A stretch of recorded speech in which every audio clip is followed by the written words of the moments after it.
Florence Kenyon Hayden Rector, or Kenyon Hayden Rector as she often referred to herself, was one of Ohio's pioneer architects and part of that first generation of women practicing architecture in the late 19th, early 20th century.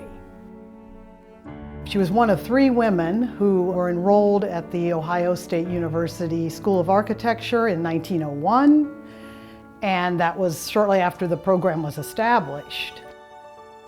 There were a lot of women artists. There weren't as many women architects because a lot of people really didn't think women could do the engineering or understand the complexity of building and structures and actually to get something built. So I think all of those things, she clearly was talented. She never finished architecture school. She never had a degree, and yet she had enough ability to actually design buildings and see them built.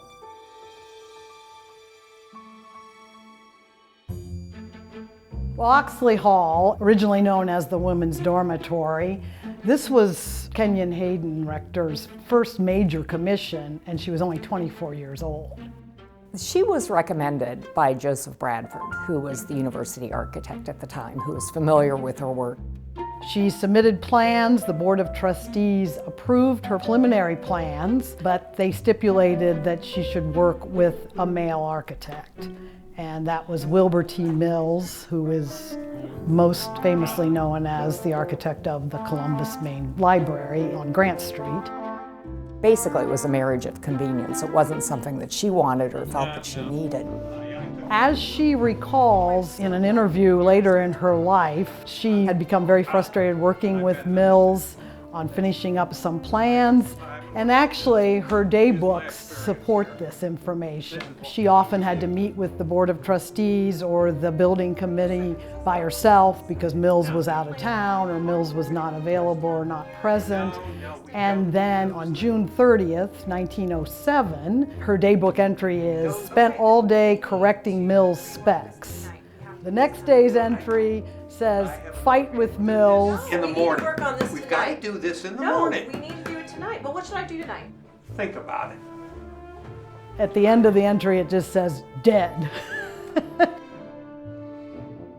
She was frustrated by having that supervision and the idea that she couldn't design this building on her own. And at one point, she actually locked Mills out of her office so she could continue to work and get the design done.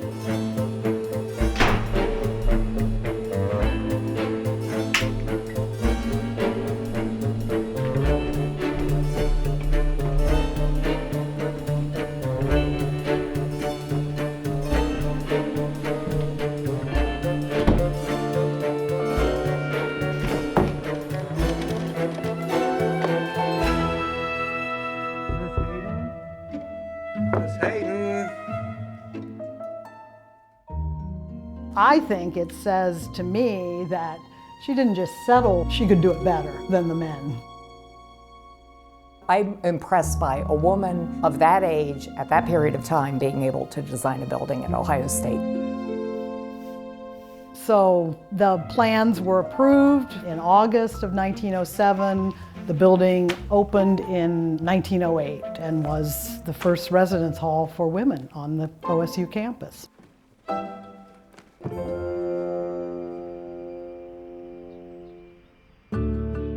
She was the only woman architect working in Columbus in the early 20th century, and many of her projects were residences, houses. She designed houses on East Broad Street, on Hawthorne Park. She was commissioned to do a bungalow at Buckeye Lake for Robert Wolfe, who's affiliated with the Ohio State Journal and Columbus Dispatch.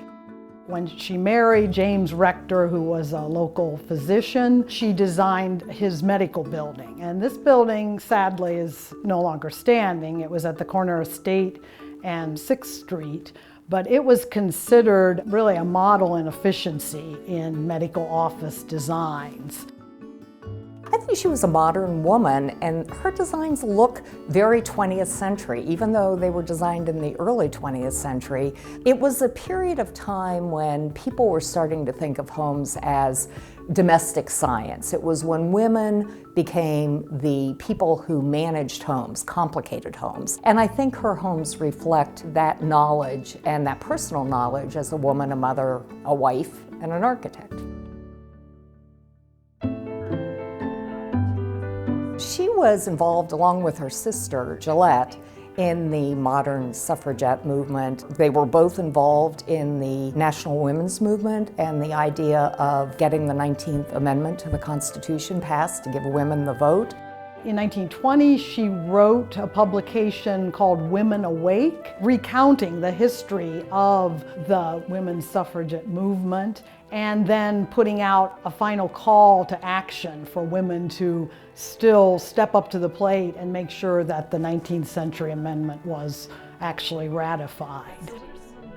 Throughout her life was very committed to several causes, not just the suffragette movement, children's issues, prison reform, and improving women's working conditions. I think she'd easily still be a role model today. She made history happen.